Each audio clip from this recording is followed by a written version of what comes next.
আমরা class 11-এর computer science আর computer অ্যাপ্লিকেশনের নতুন একটা চ্যাপ্টার আজকে স্টার্ট করছি, সেটা হচ্ছে সফটওয়্যার অ্যান্ড ল্যাঙ্গুয়েজ।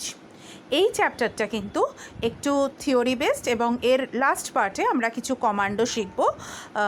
খুব ছোট কিছু কাজও আমরা শিখব।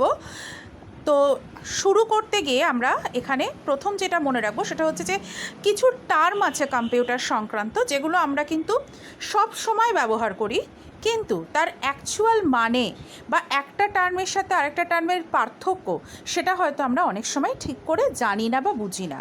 তো এই চ্যাপ্টারটা কিন্তু আমাদের অধিকাংশ, দেখবে আমরা যা পড়ব তার অধিকাংশ জিনিস কিন্তু আমরা ফ্রিকুয়েন্টলি বলি, কিন্তু সেটাকেই খুব সুন্দর করে একদম কারেক্টভাবে কিন্তু আমরা এখানে শিখব। তাহলে আমরা শুরু করছি এখানে হার্ডওয়্যার আর সফটওয়্যার কাকে বলে তাই দিয়ে।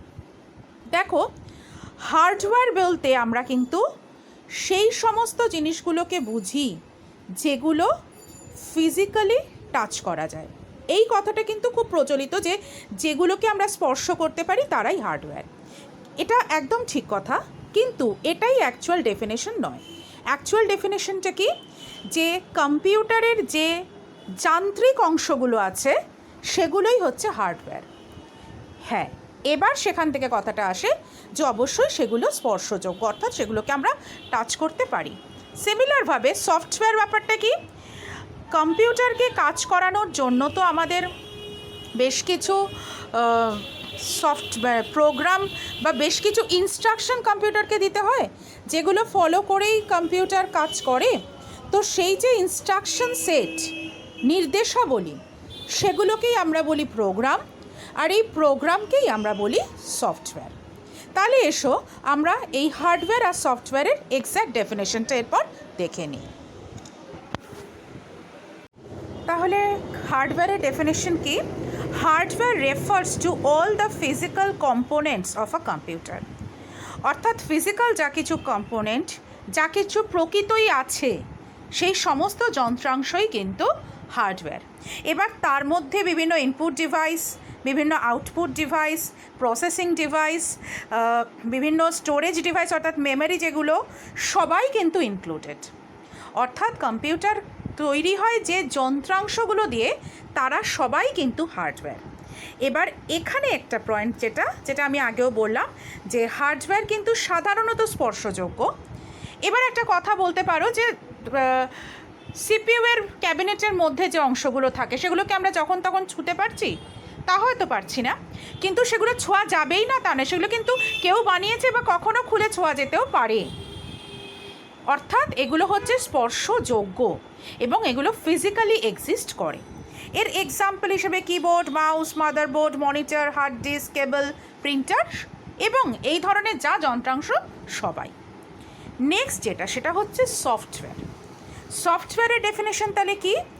সফটওয়্যারের ডেফিনেশন হচ্ছে যে সফটওয়্যার কিন্তু আমাদের সেট অফ প্রোগ্রামস। সফটওয়্যারের definition, a set of instruction to solve a particular problem, সেটাকে আমরা বলছি software. A piece of software is a computer program which has been written to carry out a particular task. অর্থাৎ আমরা কি বুঝতে পারছি, যে একটা কোনো নির্দিষ্ট কাজ করার জন্য যে সেট অফ ইনস্ট্রাকশন দেওয়া হয়েছে সেই কালেকশনটাকেই বলা হয় প্রোগ্রাম, এবং সেটাকেই আমরা বলছি সফটওয়্যার। এবার মনে রাখবে যে সফটওয়্যার তো বেসিক্যালি প্রোগ্রাম, সেগুলো কিন্তু বিভিন্ন কম্পিউটার প্রোগ্রামার মানুষ কিন্তু লিখে তৈরি করে, এবং সেগুলো তারপর কম্পিউটারকে প্রদান করা হয় এবং কম্পিউটার তারপর সেগুলো অনুসরণ করে কাজ করে। এবার বিভিন্ন প্রোগ্রামিং ল্যাঙ্গুয়েজে কিন্তু এই ইনস্ট্রাকশনগুলো লেখা হয়। এবার এই সফটওয়্যারের কিন্তু বেশ কিছু ক্লাসিফিকেশন আছে। সেই ক্লাসিফিকেশন কি এবং তাদের মধ্যে সম্পর্ক কি, সেগুলো আমরা এবার এক এক করে দেখে নেব।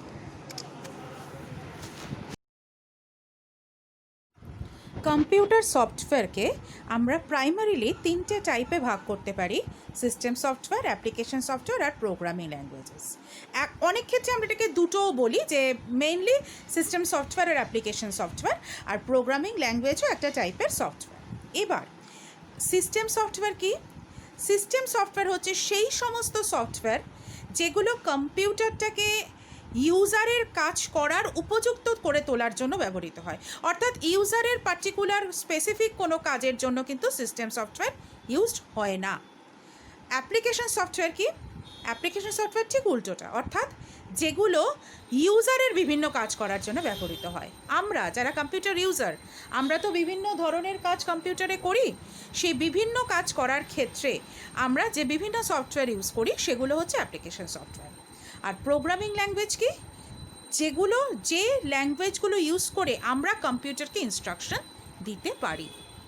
এবার কম্পিউটারের হার্ডওয়্যার, সিস্টেম সফটওয়্যার এবং অ্যাপ্লিকেশন সফটওয়্যার এবং ইউজার, এই যে চারটে অংশ, একটা প্রান্তে আছে কম্পিউটারের হার্ডওয়্যার, অ্যাকচুয়াল যন্ত্রটা, আর একটা প্রান্তে আছে আমরা অর্থাৎ ইউজার। হার্ডওয়্যার এবং ইউজার কিন্তু ডাইরেক্ট কোনো কাজ করতে পারে না। আগে যখন আগেকার দিনের মেশিন ছিল তখন যেমন যন্ত্র নিয়েই কাজ করা হতো, কিন্তু সেটা অনেক সেগুলো অ্যাকচুয়ালি অনেক জটিলভাবে, এবং সেক্ষেত্রে তার একদম ডাইরেক্ট হার্ডওয়্যার হ্যান্ডেল করে কাজ করা হতো, সেটার কথা না। কিন্তু এখনকার আমরা যারা সফটওয়্যার বেসড যে কম্পিউটার ইউজ করি সেখানে কিন্তু হার্ডওয়্যার এবং ইউজারের মধ্যে কিন্তু ডাইরেক্ট কানেকশন হয় না, হয় ভায়া সফটওয়্যার। তো আমরা একটু সেই ডায়াগ্রামটা দেখে নিই। দেখো, একদম ভেতরে থাকছে হার্ডওয়্যার। হার্ডওয়্যারকে কন্ট্রোল করছে অপারেটিং সিস্টেম বলে এক ধরনের অ্যাপ্লিকেশন বা সিস্টেম সফটওয়্যার, আমরা সেটাও ডিটেলসে পড়ব। তার উপরে দাঁড়িয়ে কাজ করছে হচ্ছে অ্যাপ্লিকেশন সফটওয়্যার, বিভিন্ন অ্যাপ্লিকেশন সফটওয়্যার।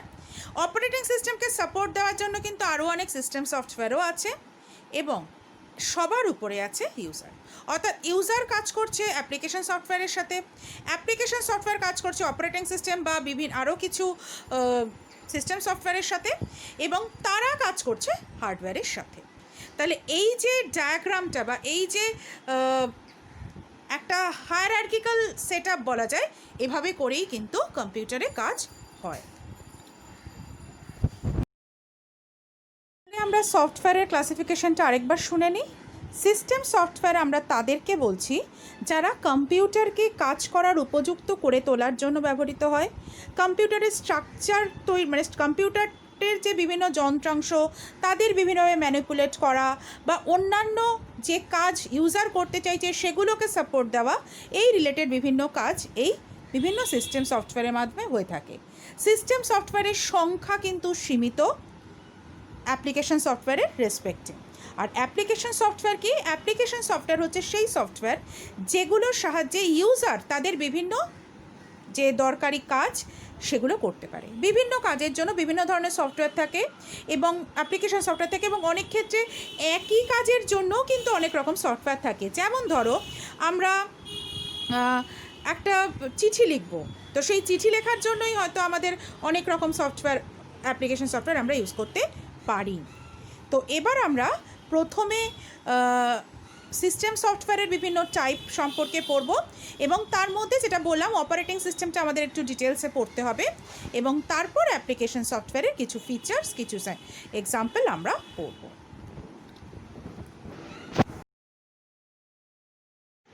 অপারেটিং সিস্টেম তাহলে কি? An operating system is a program that controls the execution of application programs and acts as an interface between applications and the computer hardware.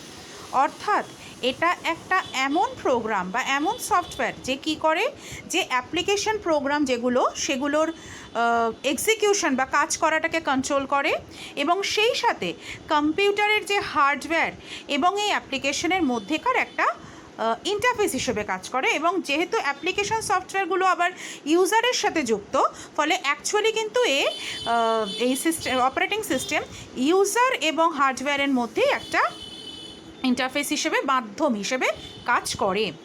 আর এর অবজেক্টিভগুলো কী কী? এক হচ্ছে কনভিনিয়েন্স, অর্থাৎ যত সহজ convenient শব্দটার মানে তো আমরা বুঝি যত ভালোভাবে কাজ করা যায় তার ব্যবস্থা করে দেয়। এফিশিয়েন্সি অর্থাৎ দক্ষতা প্রদান করে, এবং এবিলিটি টু ইভলভ অর্থাৎ আমরা কিন্তু বিভিন্ন রকমের কাজ করা, ধরো কিছু নতুন জিনিস ইনস্টল করা বা কোনো কিছু চেকিং করা বা কোনো কিছু ভুল হচ্ছে সেটাকে ইন্ডিকেট করে দেওয়া, এই ধরনের যে কাজ সেগুলোও কিন্তু অপারেটিং সিস্টেম করতে পারে। তবে অপারেটিং সিস্টেম যদি আমরা বলতে যাই, তো অপারেটিং সিস্টেমের বিভিন্ন কাজের মধ্যে কিছু কাজ আছে যেগুলো বেশি ইম্পর্ট্যান্ট, সেইগুলো ফাংশনস অফ অপারেটিং সিস্টেম বা ফিচার্স অফ অপারেটিং সিস্টেম বলে পরিচিত। সেগুলো কি, সেগুলো এবার আমরা একটু দেখে নিই। এখানে আমরা অপারেটিং সিস্টেমের যে ফাংশনসগুলো পড়ব, তার মধ্যে প্রথম আমরা পড়ব মেমরি ম্যানেজমেন্ট।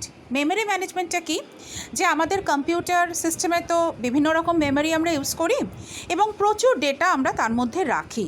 তো মেমরি ম্যানেজমেন্ট কাজটা হচ্ছে ঠিক কিভাবে মেমরির মধ্যে বিভিন্ন ডেটা বা বিভিন্ন প্রোগ্রাম রাখলে পরে সবচেয়ে কম জায়গার মধ্যে খুব ভালোভাবে ডেটাগুলোকে রাখা যায়।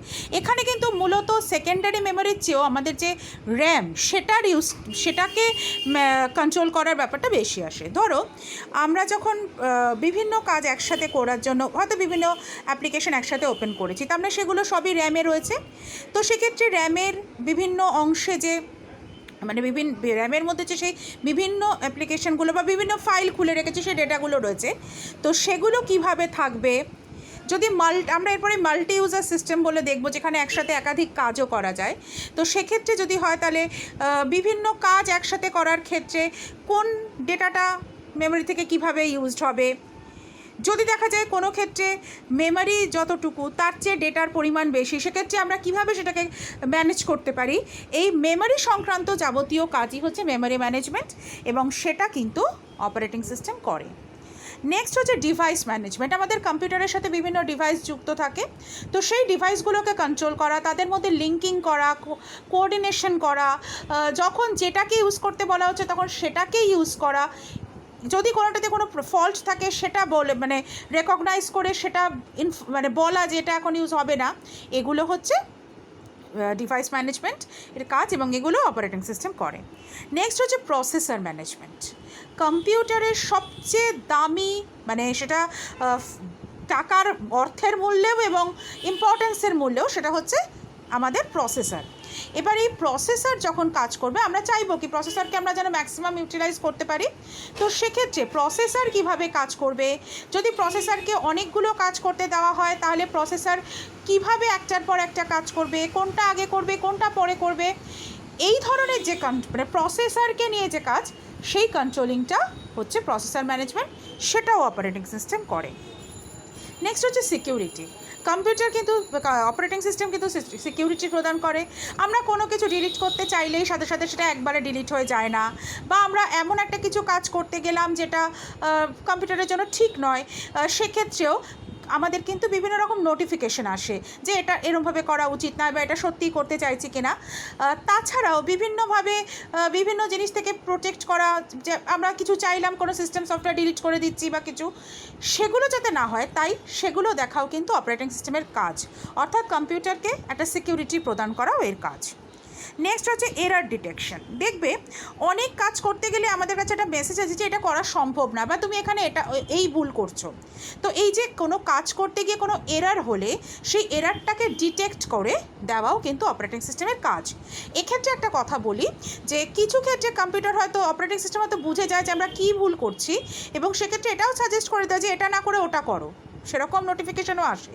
আর কিছু ক্ষেত্রে হয়তো এক্স্যাক্ট কী করতে হবে এটা বোঝে না, কিন্তু সেক্ষেত্রেও কিন্তু নোটিফিকেশন আছে যে এটা করা যাবে না বা এটা করা উচিত নয় ইত্যাদি। নেক্সট হচ্ছে coordination between software and user. Actually আমাদের যে হার্ডওয়্যার এবং অ্যাপ্লিকেশন, সফটওয়্যার এবং ইউজার, এদের মধ্যেকার যে কোঅর্ডিনেশন, যে লিঙ্কিং, সেটাও কিন্তু অপারেটিং সিস্টেম করে, এবং অন্যান্য যে সিস্টেম সফটওয়্যার তাদের সাথেও কিন্তু যে লিঙ্কিংটা সেটা অপারেটিং সিস্টেমই করে।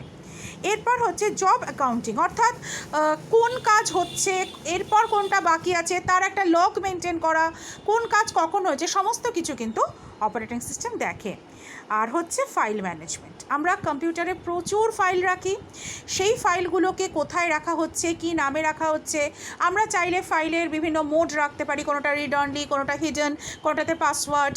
তো সেগুলো মেনটেন করা, সেই অনুসারে সেগুলো ওপেন করতে দেওয়া, যেগুলো ইম্পর্টেন্ট ফাইল সেগুলো কেমনভাবে রাখা আছে, সেগুলো যেন কোনোভাবে ডিলিট না হয়ে যায় বা কিছু নষ্ট না হয়ে যায়, এই ফাইল রিলেটেড যে কাজ সেগুলো হচ্ছে ফাইল ম্যানেজমেন্টের কাজ, সেগুলোও কিন্তু অপারেটিং সিস্টেম করে।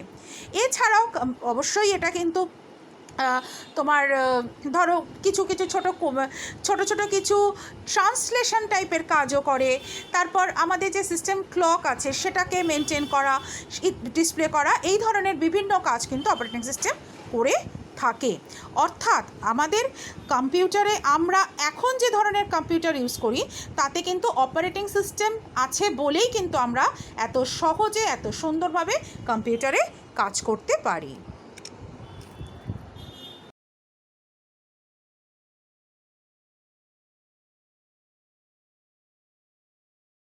টাইপ সম্পর্কে জানব। আমরা বিভিন্ন পয়েন্ট অফ ভিউ থেকে অপারেটিং সিস্টেমকে বিভিন্নভাবে ভাগ করতে পারি। এক্ষেত্রে প্রথম আমরা যেটা পড়ছি সেটা হচ্ছে যে একটা অপারেটিং সিস্টেম একসাথে কতগুলো কাজ করার বা কজন ইউজারকে কাজ করার সুযোগ দেয় তার ভিত্তিতে ভাগ। তো এভাবে আমরা দুটো ভাগ পাই, একটা হচ্ছে সিঙ্গেল ইউজার অপারেটিং সিস্টেম, একটা হচ্ছে multi user operating system. Single user operating system কোন ধরনের অপারেটিং সিস্টেম? যারা অ্যাট এ টাইম একজন ইউজারকে কাজ করার সুযোগ দেয়। আর মাল্টি ইউজার অপারেটিং সিস্টেম একসাথে একাধিক ইউজারকে কাজ করার সুযোগ দেয়। এখানে একটা কথা মনে রাখবো যে আমরা একটা সিঙ্গেল ইউজার অপারেটিং সিস্টেমে একটা কোনো কাজ করার ক্ষেত্রে কিন্তু যদি দেখা যায় যে কেউ বলে যে না কেন দুজন মিলে বসেও তো একটা কাজ করা যাচ্ছে, সেটা হতে পারে, কিন্তু সেই দুজন ইউজারের কিন্তু দুটো আলাদা কাজ না, একটাই কাজ।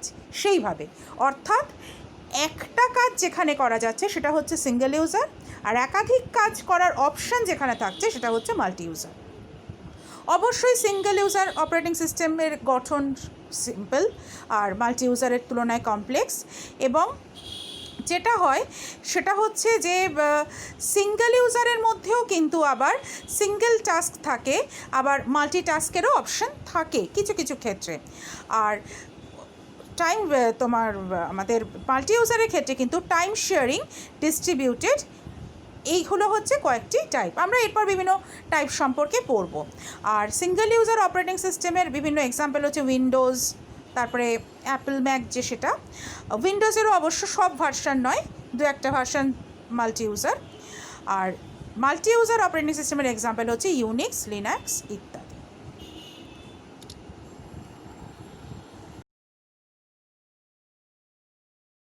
আরেকভাবে আমরা অপারেটিং সিস্টেমকে ভাগ করতে পারি, সেটার ভাগ দুটো হচ্ছে সিইউআই আর জিইউআই।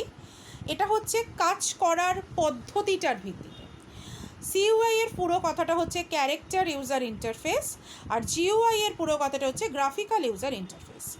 সিইউআই অপারেটিং সিস্টেমগুলোতে কী হয়, এগুলো মূলত কমান্ড বেসড, অর্থাৎ এক্ষেত্রে বিভিন্ন কাজ করার জন্য ইউজারকে বিভিন্ন কমান্ড ইউজ করতে হয়, এবং সেই প্রতিটি কমান্ডের ক্ষেত্রে কী করণীয় সেটা অপারেটিং সিস্টেমের কাছে আগে থেকেই জানানো থাকে, লেখা থাকে অপারেটিং সিস্টেমের কাছে। সেই কমান্ড ফলো করে অপারেটিং সিস্টেম কাজ করে। আর জিইউআই সিস্টেমগুলো কী কী, যেখানে এরকম কমান্ডের ব্যবহার হয় না, যেখানে কিছু সিম্বলস থাকে, কিছু আইকনস থাকে, কিছু অপশানস থাকে, আমরা জাস্ট সিলেক্ট করে ক্লিক করে অপশান চুজ করে আমরা কাজ করতে পারি। অর্থাৎ সিইউআই এর ক্ষেত্রে কিন্তু আমাদের কমান্ড এবং তাদের সিনট্যাক্স, অর্থাৎ কিভাবে প্রপারলি সেই কমান্ডটাকে ইউজ করতে হয় সেই রুলটাকেই বলে সিনট্যাক্স, তো সেগুলো আমাদের মুখস্থ রাখতে হয় বা মনে রাখতে হয়। কিন্তু জিইউআই এর ক্ষেত্রে কিন্তু আমাদের এরকম কোনো কমান্ড বা কোনো সিনট্যাক্স ইউজ করার প্রয়োজন পড়ে না।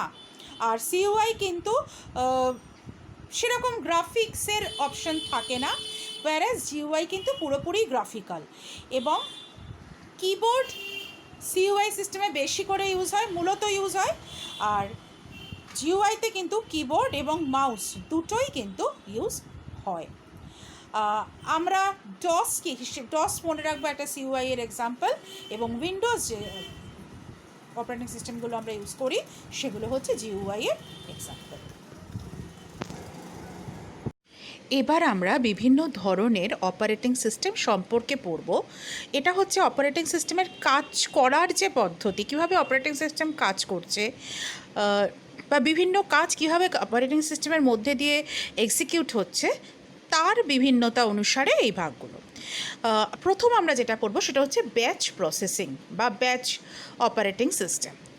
এই সিস্টেমটা একদম প্রথম অপারেটিং সিস্টেম যখন আবিষ্কার হয়েছিল বা ইউজ শুরু হয়েছিল তখন ইউজ হতো। এখন এর ইউজ খুব কম, তবে একদমই হয় না তা নয়। এখানে কি হয়, এই ক্ষেত্রে প্রথম মনে রাখবো যে এটা একটা অফলাইন সিস্টেম, অর্থাৎ যে প্রোগ্রাম রান করাচ্ছে সে কিন্তু প্রোগ্রামটা রান হওয়ার সময় সেই কম্পিউটারের সামনে বা কাছে উপস্থিত থাকছে না। এটা তো একটু আগের সময়কার সিস্টেম। এই সময় কি হতো, সবার বাড়িতে বা খুব সহজেই বিভিন্ন ক্ষেত্রে কিন্তু কম্পিউটার পাওয়া যেত না। তখন কি হতো, কিছু সেন্টার থাকতো যেখানে বিভিন্ন অপারেটররা থাকতেন। বিভিন্ন ইউজাররা তাদের বিভিন্ন কাজ, বিভিন্ন প্রোগ্রাম অ্যালং উইথ ডেটা, অর্থাৎ যাকে নিয়ে সেই প্রোগ্রামটা এক্সিকিউট হবে সেইগুলো নিয়ে সেই অপারেটরের কাছে সাবমিট করে আসতো। এরপর অপারেটর সেই প্রোগ্রামগুলোকে বা সেই জবগুলোকে কিছু ব্যাচ হিসেবে সেট করত। এবার এই ব্যাচে কটা প্রোগ্রাম থাকবে সেটা বিভিন্ন রকম হতে পারতো, তবে নর্মালি একটা সিস্টেমের ক্ষেত্রে একরকম, মানে কোনো ক্ষেত্রে হয়তো 25টা করে জবের সেট, কোনো ক্ষেত্রে হয়তো 20টা সেট, এরকম। এবার যখন সেই একটা সেট তৈরি হয়ে যেত তখন কি করা হতো, সেই ব্যাচটাকে সেই কম্পিউটারে পাঠিয়ে দেওয়া হতো। এবার কম্পিউটার কি করতো, ওই একটা প্রোগ্রাম করতো, তারপরেরটা করতো, তারপরেরটা করতো, এরভাবে অটোমেটিক্যালি কিন্তু একটার পর একটা করে এক্সিকিউট করতে থাকতো প্রোগ্রাম এবং সেই ডেটা নিয়ে। এবার প্রতি ক্ষেত্রেই সে কিছু তো আউটপুট বেরোচ্ছে, সে আউটপুটটা প্রকাশ করতো। কোথাও যদি কোনো এরর থাকে সে এরর মেসেজ পাঠাতো, করে পুরো ব্যাচটা কমপ্লিট হতো। হওয়ার পর এই যে আউটপুট বা আউটপুট সংক্রান্ত যে ব্যাপার, সেগুলো আবার অপারেটর নিজের কাছে জমা রাখতো এবং তারপর আবার সেই ইউজাররা এসে কিন্তু সেই ডেটা, সেই মানে রেজাল্টগুলোকে তারা নিয়ে যেত। তাহলে এখানে দেখো, এটা অফলাইন, অর্থাৎ প্রোগ্রামাররা রান করার সময় থাকতে পারতো না, এবং এটা কিন্তু টাইম কনজিউমিং ফর ইউজার্স। মানে ইউজাররা যখন দিয়ে যাচ্ছে তার কিন্তু বেশ কিছুক্ষণ পরে, হতে পারে যে একদিন দুদিন পরে সেটা এক্সিকিউট হচ্ছে, তারপর আবার পরে সেটাকে নিয়ে যেতে হচ্ছে, যদি কোনো ভুল ত্রুটি থাকে আবার কারেকশন করতে হচ্ছে ইত্যাদি। কিন্তু তখনকার দিনে এটা ছাড়া কোনো আর অন্যরকম উপায়ও ছিল না। আর আরেকটা যেটা ব্যাপার ছিল যে ব্যাচ প্রসেসিং সিস্টেমে কিন্তু সিপিইউর ইউটিলাইজেশনটা খুব ভালো মতো করা যায়, কারণ এখানে যেহেতু একটা জব থেকে একটা জব অটোমেটিক্যালি শুরু হয়ে যায় একটা শেষ হলে, তার জন্য কোনো ইউজারের উপর ডিপেন্ড করতে হয় না, ফলে সেই ক্ষেত্রে কিন্তু টাইমটা কম লাগে। অর্থাৎ একটা ব্যাচের যদি 25টা প্রোগ্রাম থাকে, সেটা এক্সিকিউট হওয়া যে মোট সময় সেটা কিন্তু তুলনামূলকভাবে কম লাগে। এই ব্যাচ প্রসেসিং সিস্টেমের ইউজ আগে তো ভীষণভাবেই ছিল, এখন নিশ্চয়ই আমরা নিজেরাও বুঝতে পারি যে এখন তো এরকম সিস্টেম আর নেই, যে মানে এতটা কম্পিউটারের দুষ্প্রাপ্য ব্যাপারটা নেই, ফলে এই সিস্টেমের ইউজ কম। তবে এটা যে একেবারেই হয় না তা নয়, কিছু ক্ষেত্রে কিন্তু এখনও ব্যাচ প্রসেসিংয়ের ব্যবহার দেখতে পাওয়া যায়।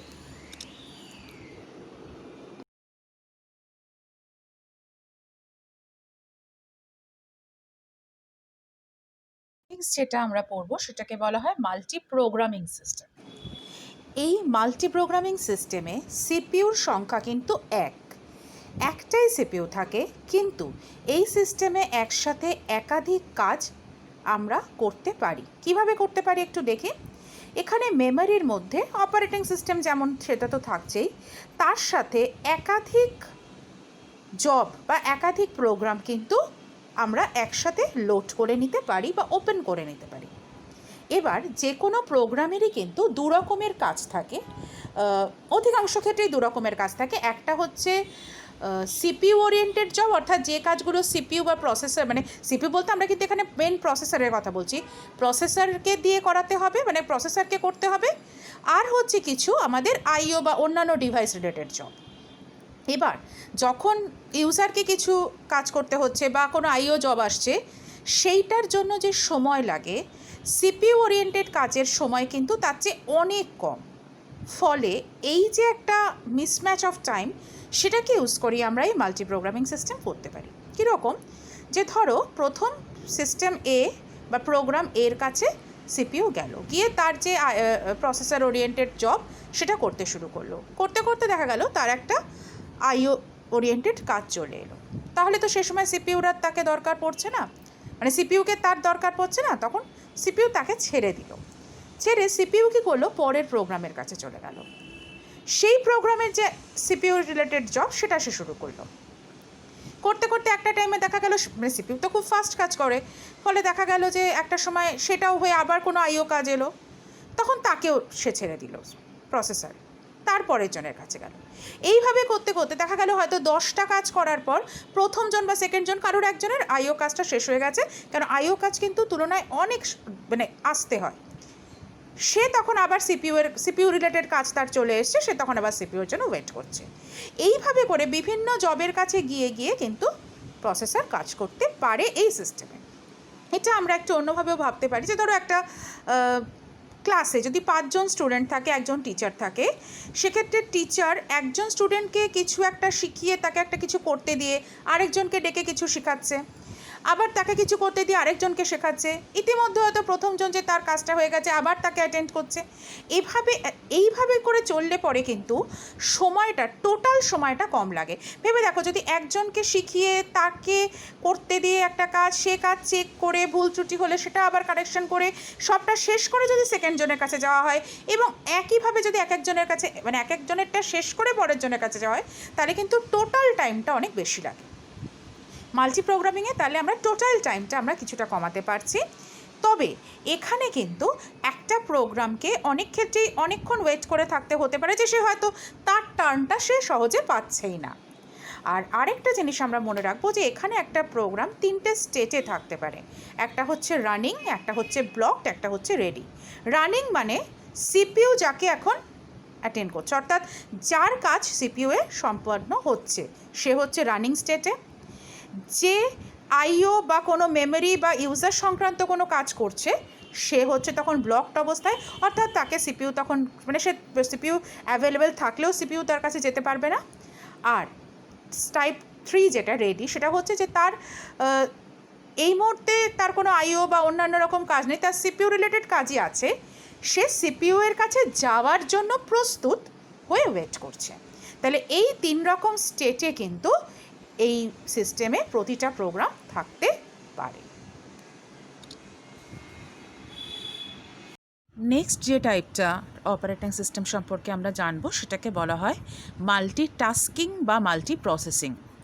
এটার যে বেসিক কাজটা সেটা একদমই মাল্টি প্রোগ্রামিংয়ের মতন, অর্থাৎ এখানেও একসাথে অনেকগুলো কাজ শুরু করা যায়। কিন্তু এখানে মাল্টি প্রোগ্রামিংয়ের থেকে আলাদাটা কোথায়, যে এখানে কিন্তু সিপিইউর সংখ্যা 1 থাকে না, অর্থাৎ 1-এর বেশি সংখ্যক সিপিইউ কিন্তু এখানে থাকে।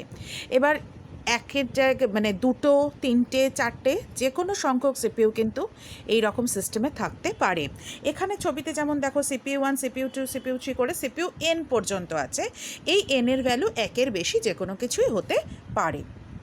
এবার এই পদ্ধতিতে কাজ করার ফলে যেটা হয় সেটা হচ্ছে মাল্টি প্রোগ্রামিংয়ের যে সুবিধাটা ছিল, যে আমরা একসাথে অনেকগুলো কাজ করতে পারছিলাম, সেটা এখানেও হচ্ছে। তার চেয়েও বেশি করে কি হচ্ছে, যে যেহেতু প্রসেসিং সংক্রান্ত কাজও একাধিক প্রসেসরের মধ্যে একসাথে হতে পারছে, ফলে এই সিস্টেমের স্পিড কিন্তু আরও অনেক বেশি হয়। আরেকটা জিনিস এখানে খুব বিশেষভাবে মনে রাখতে হবে, সেটা হচ্ছে যে অনেকগুলো যে সিপিইউ থাকছে, সেটা অনেকগুলো বলতে কিন্তু 2টোও থাকতে পারে, 1-এর বেশি হতে হবে। তারা যে আলাদা আলাদা প্রোগ্রামকেই নিয়ে কাজ করবে এটা না হয়ে এরকম কিন্তু হতে পারে যে একই প্রোগ্রামের বিভিন্ন অংশ বিভিন্ন সিপিইউয়ের কাছে এক্সিকিউট হচ্ছে। যেভাবেই হোক না কেন এই সিস্টেমের স্পিড কিন্তু মাল্টি প্রোগ্রামিংয়ের চেয়েও বেশি হচ্ছে, যেহেতু একাধিক প্রসেসিংও একসাথে হতে পারছে, এবং যেহেতু একসাথে অনেকগুলো প্রসেসিং হতে পারছে, তাই জন্য এটাকে কিন্তু প্যারালাল প্রসেসিংও বলা হয়ে থাকে। এরপর আমরা পড়ব time sharing system. Time sharing সিস্টেমটাতে কি হয়, আমাদের মাল্টি প্রোগ্রামিংয়ের যে কনসেপ্ট, বেসিক কনসেপ্টে এখানেও যে একসাথে একাধিক প্রোগ্রাম আমরা মেমোরিতে ওপেন করে রাখছি এবং প্রসেসর একজনই থাকছে। কিন্তু প্রসেসরের প্রত্যেকটা প্রোগ্রামের সাথে কিভাবে কাজ করবে সেটা কিন্তু মাল্টি প্রোগ্রামিংয়ের থেকে এই সিস্টেমে আলাদা। এখানে টাইম শেয়ারিংয়ের মূল ব্যাপারটা সেটা হচ্ছে যে একটা নির্দিষ্ট সময়ের স্লট এখানে ঠিক করা থাকে এবং সার্কুলারভাবে চক্রাকারে বা বৃত্তাকারে সিপিইউ কী করে প্রত্যেকটা প্রোগ্রামের কাছে ঘুরতে থাকে এবং প্রত্যেকটা প্রোগ্রাম সিপিইউ তার কাছে যাবার পর ওই স্লট যতক্ষণে সেই পরিমাণ টাইম পায়। আমরা ধরে নিচ্ছি স্লটটা হচ্ছে 5 সেকেন্ডের। সেক্ষেত্রে প্রথম প্রোগ্রামের কাছে বিভিন্ন ইউজারের যে বিভিন্ন প্রোগ্রাম সেইখানে যখন প্রথম জনের কাছে সিপিইউ যাচ্ছে তখন সেই পরিমাণ টাইম কিন্তু সিপিইউ সেই প্রোগ্রামটা এক্সিকিউট করতে থাকে। এবার 5 সেকেন্ড যেই শেষ হয়ে যাচ্ছে সাথে সাথে কিন্তু সেই প্রোগ্রামটাকে ছেড়ে সিপিইউ পরের প্রোগ্রামটার কাছে চলে যাচ্ছে, তার কাছেও আবার ঠিক 5 সেকেন্ড থাকছে। এইভাবে করে চক্রাকারে বা বৃত্তাকারে সিপিইউ প্রতিটি প্রোগ্রামের কাছে যেতে থাকে। তাহলে যখন যে প্রোগ্রামের কাছে যাচ্ছে তার যে সিপিইউ ওরিয়েন্টেড কাজ সেটা সিপিইউ করছে। এবার ধরে নেওয়া যাক যে কোনো একটা পার্টিকুলার প্রোগ্রামের কাছে গিয়ে হয়তো 5 সেকেন্ডের মধ্যে 2 সেকেন্ড কি 3 সেকেন্ডের পরেই তার একটা আইও বা অন্য ডিভাইস সংক্রান্ত কাজ চলে এসছে, তখন কিন্তু সিপিইউ তাকে সেখানেই ছেড়ে দিয়ে পাশের জনের কাছে চলে যাবে। কিন্তু কোনো অবস্থাতেই কিন্তু শেষ না হলেও 5 সেকেন্ডের বেশি থাকবে না। এখানে কিন্তু আমি এক্সাম্পল স্বরূপ 5 সেকেন্ড বললাম, এক একটা সিস্টেমের ক্ষেত্রে এই টাইম স্প্যানটা বিভিন্ন রকম হয়। এবার এইভাবে করে যেহেতু চক্রাকারে ঘুরছে সিপিইউ, ফলে এখানে যেটা হয় মাল্টি প্রোগ্রামিংয়ে যেটা প্রবলেম ছিল যে ধরো হয়তো মানে অনেক প্রোগ্রাম যদি থাকে বা অনেক ইউজার যদি থাকে সেক্ষেত্রে হয়তো কিছু ইউজার বা কিছু প্রোগ্রাম সিপিইউকে মানে খুব সহজে পায় না, তাদেরকে অনেকক্ষণই ওয়েট করে থাকতে হয়। তার ফলে অ্যাভারেজ ওয়েটিং টাইম মানে প্রত্যেকটা প্রোগ্রামের ক্ষেত্রেই যতটা ওয়েট করতে হচ্ছে সিপিইউর কাছ থেকে কাজটা শেষ করার জন্য, তার যদি অ্যাভারেজ বের করা যায় সেটা কিন্তু অনেকটাই বেশি হয়ে যায়। কিন্তু যেহেতু এই সিস্টেমে একটা নির্দিষ্ট সময় অন্তর সবাই কিছুক্ষণের জন্য হলেও সিপিইউকে পাচ্ছে, ফলে এক্ষেত্রে কিন্তু দেখা যায় অ্যাভারেজ ওয়েটিং টাইমটা অনেক কমে যায় এবং এখানে সবাই কিন্তু সিপিইউকে জানে যে একটা নির্দিষ্ট সময় পর সিপিইউ তার কাছে আসবে। তো এই সিস্টেমটাই কিন্তু টাইম শেয়ারিং সিস্টেম এবং এটা কিন্তু ভীষণভাবে প্রচলিত একটা সিস্টেম। আমরা এখানে কিন্তু বেশ কয়েকটা টাইপের অপারেটিং সিস্টেমের কাজের টাইপ সম্পর্কে জানলাম। এরপরে আমাদেরকে বিভিন্ন রকম সিস্টেম সফটওয়্যার অপারেটিং সিস্টেম ছাড়া, আমরা অপারেটিং সিস্টেম একটা সিস্টেম সফটওয়্যার পড়লাম, কিন্তু আরও তো বেশ কয়েক রকমের সিস্টেম সফটওয়্যার আছে, তার কয়েকটা টাইপ পড়তে হবে এবং তারপর আমাদের প্রোগ্রামিং ল্যাঙ্গুয়েজ কাকে বলে সেটা এবং প্রোগ্রামিং ল্যাঙ্গুয়েজেরও যে ক্লাসিফিকেশন, আমরা 5টা জেনারেশনে প্রোগ্রামিং ল্যাঙ্গুয়েজকে ভাগ করতে পারি সেটা পড়তে হবে। এবং অ্যাপ্লিকেশন সফটওয়্যার সম্পর্কে আমাদের পড়াটা খুব সীমিত, কারণ অ্যাপ্লিকেশন সফটওয়্যার বেসিক্যালি অনেক রকম হয়, তার জাস্ট বেসিক কাজটুকুই আমরা শুধু পড়ব। কিন্তু শেষে গিয়ে আমরা কিছু অপারেটিং সিস্টেম যেমন ডস, উইন্ডোজ এবং ইউনিক্স এই 3টের বেসিক ফিচার এবং তাদের কিছু কমান্ড ইত্যাদি আমরা শিখব। আজকের ভিডিও কিন্তু আমি এখানেই শেষ করছি। এই যে অংশগুলো পড়ানো হলো সেগুলো তোমরা ভালো করে নোট করে নেবে এবং এর মধ্যে থেকে কিন্তু ছোট ছোট প্রশ্নও যেমন আসে, কিছু পার্থক্যও আসে, অপারেটিং সিস্টেমের ফাংশন যেটা সেটা কিন্তু বড় প্রশ্ন হিসেবেও আসে, এগুলো কিন্তু তোমরা অবশ্যই মাথায় রাখবে। আজকের ভিডিও আমি এখানেই শেষ করছি।